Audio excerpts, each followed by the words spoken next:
नमस्कार दोस्तों, stock market studies में फिर से एक बार आपको स्वागत है। तो आज यहाँ पे मैं बात करूँगा इंडिया के सेकंड लार्जेस्ट एक देखा जाए तो ज्वेलरी एंड जेम्स बिजनेस करने वाला कंपनीज के बारे में, जिसका नाम आप पहले देख चुके हैं, राजेश एक्सपोर्ट। तो राजेश एक्सपोर्ट एक बहुत बड़ा कंपनी है और इंडिया का सेकंड लार्जेस्ट कंपनी भी है, क्योंकि नंबर वन पोजीशन में आप सभी जानते हैं टाइटन है।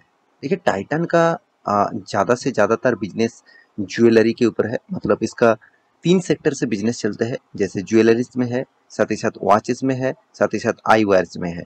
तो इसीलिए उसका मतलब आज का दिन उसका मार्केट कैप भी आप देख सकते हैं कितना गुना ज़्यादा है।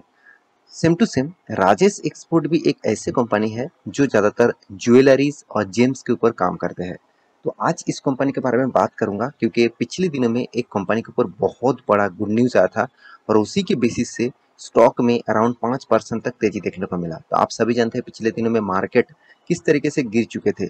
हर स्टॉक में कंटिन्यूअसली गिरावट जारी रहा, क्योंकि सेंसेक्स, निफ्टी, बैंक निफ्टी सारे के सारे इंडाइसेस गिरते चले गए अकॉर्डिंग टू वर्ल्ड मार्केट के क्राइसिस के कारण। तो यहाँ पे इस कंपनी ने क्यों तेजी दिखाया, उसके पीछे लॉजिक कौन सा है, कारण कौन सा है, उसी के ऊपर बात करूंगा। तो चलो वीडियो को पूरा देखिए। और वीडियो को शुरू करने से पहले जरूर रिक्वेस्ट करूंगा, अभी तक आपने इस चैनल को सब्सक्राइब नहीं किया तो जरूर सब्सक्राइब कर लेना, क्योंकि आपको daily basis stock market information update चाहिए तो इस चैनल में बने रहिए। तो चलो देखते हैं आज के स्टॉक के बारे में। और हाँ, और एक चीज मैं जरूर कहूंगा, अभी तक टेलीग्राम को ज्वाइन नहीं किया तो जरूर ज्वाइन करना, वहां पे आपको बहुत सारी चीज सीखने को और जानने को मिलेगा। तो चलो देखते हैं आज के स्टॉक के बारे में। सबसे पहले कंपनी के पिछले दिनों के चार्ट पैटर्न में आपके सामने स्क्रीनशॉट लेकर रखा था, आपको मैं दिखा रहा हूँ। देखिए मार्केट ओपन होने के बाद किस तरीके से तेजी देखने को मिला। हाँ, उसके बाद थोड़ा सा रिकवरी भी हुआ, क्योंकि आप सभी जानते हैं मार्केट रिकवरी होने के पीछे लॉजिक कौन सा है। तो देखिए मॉर्निंग में जब मार्केट ओपन हुआ, मतलब मतलब स्टार्टिंग पीरियड में जब मार्केट ओपन हुआ, तो इस स्टॉक में क्यों तेजी देखने को मिला, उसके पीछे एक बहुत बड़ा रीजन है। क्योंकि कंपनी अभी तक के जितने सारे इन्वेस्टमेंट कंपनी ने किए हैं उन रिकॉर्ड को भी ब्रेक कर दिया। और देखा जाए तो कंपनी सारे रिकॉर्ड को ब्रेक करके एक बिग इन्वेस्टमेंट करने वाला है, और इस इन्वेस्टमेंट करने के लिए बहुत दिनों तक कंपनी ने कोशिश किया था और बहुत दिनों तक कंपनी का टारगेट था इस तरीके से इन्वेस्टमेंट करने के लिए। तो आज वो टारगेट फिलअप हुआ, मतलब पिछले दिनों में टारगेट फिलअप हुआ और फाइनली कंपनी एक इन्वेस्टमेंट प्रोसीजर के ऊपर आ चुके हैं। तो इसी के कारण इन्वेस्टर इसके इस स्टॉक को वेलकम किया और अच्छा खासा एक इन्वेस्टमेंट भी किया। और साथ ही साथ ट्रेड, देखिए कोई भी न्यूज आता है सबसे पहले कौन, ट्रेडर लोग काम करते हैं उसके। तो ट्रेडर लोगों को काम ही ऐसे होते हैं कि वो कोई भी स्टॉक में तेजी आए उसके पीछे आप लॉजिक ढूंढना जरूर ट्रेडर लोगों को काम होगा, वो स्टॉक को उछालने के लिए। क्योंकि देखिए स्टॉक अगर सस्टेनेबिलिटी होते तो मेरे हिसाब से एंड ऑफ द मार्केट वो स्टॉक फिर से रिकवरी नहीं होते। फिर भी देखिए मार्केट रिकवरी हो उसके पीछे लॉजिक आप सभी जानते हैं। तो चलो इस कंपनी का कौन सा वो न्यूज है उसके ऊपर बात कर लेता हूँ। तो उससे पहले मैं कंपनी की एक बार आपको वेबसाइट विजिट करा देता हूँ। तो कंपनी का जो प्रोडक्ट है आप सभी जानते हैं, कंपनी का जो प्रोडक्ट है मैन्युफैक्चरिंग यूनिट भी है, यहाँ पे देख सकते हैं रिफाइनिंग भी है, साथ ही साथ माइनिंग भी है। मतलब सोने का जो बिजनेस करते कंपनी, खुद माइनिंग भी करते हैं, रिफाइनिंग भी करते हैं और मैन्युफैक्चरिंग भी करते हैं।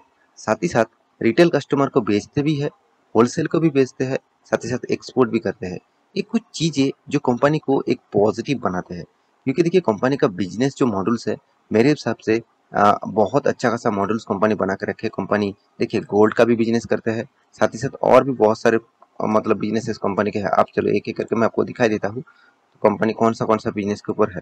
तो आप पूरा डिटेल्स यहाँ पे देख सकते हैं। देखिए ज्वेलरी, जेम्स, गोल्ड, इस तरीके से प्रोडक्ट के ऊपर कंपनी बिजनेस करते हैं।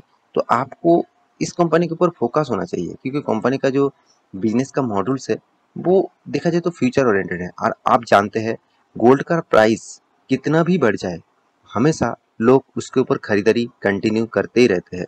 क्योंकि देखिए गोल्ड का प्राइस बढ़ना और गोल्ड का प्राइस हमेशा बढ़ते जाएंगे, मतलब बढ़ते जाएंगे। और साथ ही साथ उसके साथ जुड़े हुए जितने सारे कंपनीज है उसको भी प्राइस हमेशा बढ़ते जाएंगे।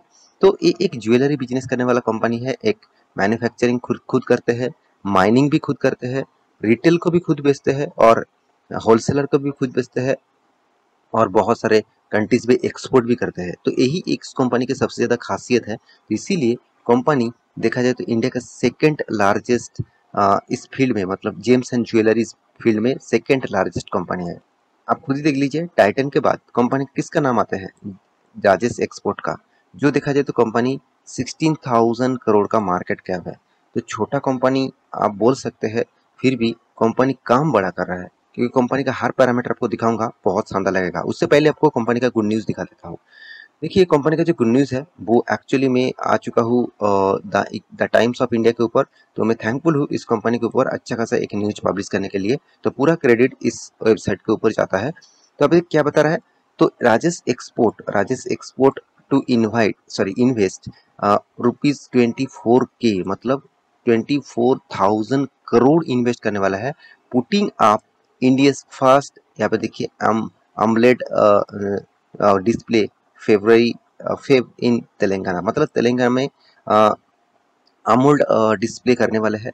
और वो भी 24,000 करोड़ का इन्वेस्टमेंट, एक बिग इन्वेस्टमेंट करने वाला है। और इस इन्वेस्टमेंट के कारण ही मुझे लगता है स्टॉक में पिछले दिनों में बहुत तेजी से मतलब तेजी देखने को मिला। देखिए 24,000 करोड़ कोई छोटा मोटा अमाउंट नहीं है, 24,000 करोड़। तो मतलब आप सोच लीजिए कंपनी कितना बड़ा इन्वेस्टमेंट करने वाला है। देखिए मुझे एक बात समझ में नहीं आया कि कंपनी मार्केट कैप दिखा रहा है कि 16,000 करोड़ है, कंपनी इन्वेस्ट करने वाला है 24,000 करोड़। इसका मतलब कंपनी को अच्छा खासा फंडिंग भी मिला होगा, शायद कंपनी को एक अच्छा खासा मतलब प्रोजेक्ट भी मिला होगा। तो इसीलिए कंपनी इतना बड़ा प्रोजेक्ट उठा रहा है। तो मेरे हिसाब से कंपनी का मार्केट कैप के हिसाब से इतना बड़ा प्रोजेक्ट उठाना तो कंपनी के लिए तो पॉजिटिविटी मतलब होगा ही होगा। तो इसीलिए स्टॉक में कल के दिन इस कंपनी के ऊपर 5% तक तेजी देखने को मिला। देखिए उससे भी ज्यादा तेजी था। आप चार्ट पैटर्न को एक बार ध्यान से देखेंगे, इसका डाउन लेवल तक टॉप लेवल तक देखेंगे तो 7-8% तक तेजी देखने को मिला। तो 8-9% तक तेजी देखने को मिला। तो उसके बाद थोड़ा सा रिकवरी हुआ और क्लोजिंग हुआ अराउंड 4% तक। तो मेरे कहने का मतलब है कोई भी स्टॉक में तेजी आ रहा है तो उसके पीछे लॉजिक समझना पड़ेगा। तो मेरे हिसाब से कंपनी बिग प्रोजेक्ट यहाँ पे लेके आए, तो इसीलिए स्टॉक हर इन्वेस्टर हर ट्रेडर इसको वेलकम किया, तो इसलिए स्टॉक में तेजी देखने को मिला। तो देखिए इस कारण बेसिस से क्या स्टॉक में निवेश करना चाहिए, क्या इस न्यूज के बेसिस से स्टॉक में निवेश करना चाहिए। देखिए मैं हमेशा आपको एक चीज बोल के आया हूँ कि कोई भी स्टॉक में निवेश कर रहे हैं तो उसको कोई न्यूज देख के निवेश मत करिएगा, कंपनी का परफॉर्मेंस जरूर चेक करिएगा। हाँ न्यूज तो जरूर देखिए, उस न्यूज के बेसिस से उस कंपनी का परफॉर्मेंस कैसा है उसको एक बार चेकआउट करिए। तो देखिए कंपनी का परफॉर्मेंस के बारे में बात करूँ तो कंपनी अराउंड 16,000 करोड़ का मार्केट कैप है। कंपनी का पी रेशियो एकदम रिजनेबल प्राइस में है, इंडस्ट्रीज पी रेशियो से बहुत कम है। कंपनी का रिटर्न ऑफ कैपिटल एम्प्लॉयड और रिटर्न ऑफ इक्विटी दोनों ही जबरदस्त लेवल में है, दोनों ही जबरदस्त लेवल में है।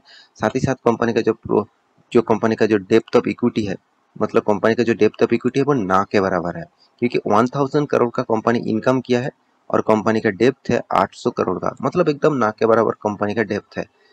तो प्रोमोटर के पास भी अच्छे खासी हिस्सेदारी है, अराउंड 54% होल्डिंग प्रोमोटर के पास है। तो आप कहेंगे सर 10,000 करोड़ का कंपनी के हाथ में तो कैश नेगेटिव है, तो फिर भी क्या इस कंपनी को पॉजिटिव कहूंगा, बिल्कुल। क्योंकि कंपनी खुद को ग्रोथ कराने के लिए, खुद को बिजनेस बढ़ाने के लिए कंपनी ऑब्वियसली यहाँ पे इन्वेस्टमेंट कर रहा है, तो इसलिए हाथ में कैश नेगेटिव जरूर दिखाएगा। कंपनी का ईपीएस अर्निंग पर शेयर भी अच्छा खासा दिख रहा है। साथ ही साथ हाँ एक चीज थोड़ा सा वीक है वो है return of equity and return of capital employed, जो एक एवरेज लेवल माना जाता है। और साथ ही साथ कंपनी का देखिए इन्वेंटरी डे 11 डेज और डेटोस डे 16 डेज, मतलब कंपनी प्रोडक्शन करने के लिए सिर्फ 11 दिन लगा रहा है। एक बहुत अच्छी बात है, जितनी जल्द से जल्द प्रोडक्ट तैयार हो जाएगा, माल बेचेंगे और पैसा उसके हाथ में आ जाएगा। तो देखिए पैसा भी 16 दिन के अंदर हाथ में आ रहा है। ये सबसे एक बिग पॉजिटिव पॉइंट्स है कोई भी कंपनी के लिए। और एक चीज मैं जरूर कहूंगा कंपनी के बारे में, मैं पहले बता चुका हूँ वर्ल्ड बेसिस कंपनी जो बिजनेस करते हैं गोल्ड का, उसमें से 35% गोल्ड का बिजनेस वर्ल्ड बेसिस करते हैं। और कंपनी देखिए माइनिंग भी करते हैं और साथ ही साथ रिफाइनरी भी मतलब रिफाइनिंग भी करते हैं। साथ ही साथ कंपनी मैन्युफैक्चरिंग भी करते हैं, सप्लाई भी करते हैं, गोल्ड यहाँ पे प्रोडक्शन एंड मैन्युफैक्चरिंग भी करते हैं। तो कंपनी हर यहाँ पे मतलब प्रोजेक्ट को एक ही साथ कर रहा है, मतलब ये नहीं कि कंपनी माइनिंग करके छोड़ दिया, कंपनी मैन्युफैक्चरिंग करके छोड़ दिया, ऐसे बिल्कुल नहीं। कंपनी माइनिंग से डायरेक्ट सेलिंग तक भी कंपनी खुद ही कर रहा है। तो इसमें कंपनी का रेवेन्यूज ज़्यादा जनरेट हो रहा है। तो कंपनी का टोटल रेवेन्यूज 75% रेवेन्यूज देखा जाए तो इसी सेक्टर से आ रहा है, तो जेम्स एंड ज्वेलरी सेक्टर से आ रहा है।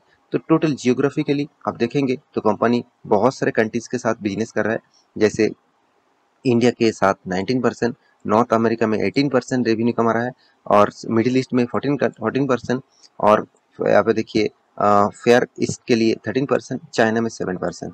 तो कंपनी बिजनेस को बहुत अच्छे तरीके से फैला के रखा है। अभी देखना है कंपनी का फाइनेंशियल रिपोर्ट। तो मैं क्वार्टर बेसिस रिजल्ट आपके सामने रखूँ तो हर क्वार्टर में कंपनी प्रॉफिट कर रहा है। आप साल भर की भी देखूँ तो कंपनी हर साल में खुद का प्रॉफिट को मेंटेन कर रहा है और अच्छा खासा प्रॉफिट भी कर रहा है। तो इस कंपनी के ऊपर आपको जरूर टिके रहना चाहिए। आप कहेंगे सर रिटर्न तो उतना अच्छा खासा नहीं दिया। देखिए बहुत सारे कंपनी होते हैं जो बहुत टाइम पीरियड में एक साइड बेसिस चलता है, उसके बाद कभी ना कभी इसका तेजी आएगा तो एक रॉकेट की तरह भाग सकता है। तो अभी आप इस मौके को फायदे के हिसाब से जरूर देख सकते हैं। बाकी एक बार आप स्टडी जरूर करिए, उसके बाद निवेश करिए, क्योंकि डायरेक्ट कोई भी स्टॉक में निवेश मत करिएगा। तो देखिए कंपनी की एफएस के पास अराउंड 17% होल्डिंग है, डीएस के पास 11% और प्रोमोटर के पास 54% और पब्लिक के पास 16% होल्डिंग है। तो मैं जरूर कहूँगा इस कंपनी के ऊपर इन्वेस्टमेंट आप करना चाहते हैं तो कंपनी के ऊपर एक बार स्टडी करिए, उसके बाद निवेश करिए। क्योंकि कंपनी का जो चार्ट पैटर्न है, आप मैक्सिमम चार्ट पैटर्न देखेंगे तो कंपनी का चार्ट पैटर्न आप बहुत शानदार एक बार रैली देखने को मिला, उसके बाद बहुत वोलाटिलिटी देखने को मिल रहा है। तो आशा करता हूँ सारा जानकारी आपको मिल चुका है। मेरे वीडियो कैसा लगा जरूर कमेंट करना और इसी तरीके से वीडियो पाने के लिए चैनल को सब्सक्राइब भी करना। और हाँ, कुछ क्वेश्चन है तो मुझे कमेंट भी जरूर कर सकते हैं। मिलते हैं नेक्स्ट टॉक लेके, तब तक के लिए अच्छे से रहिए, अपना ख्याल रखिए, बाय बाय।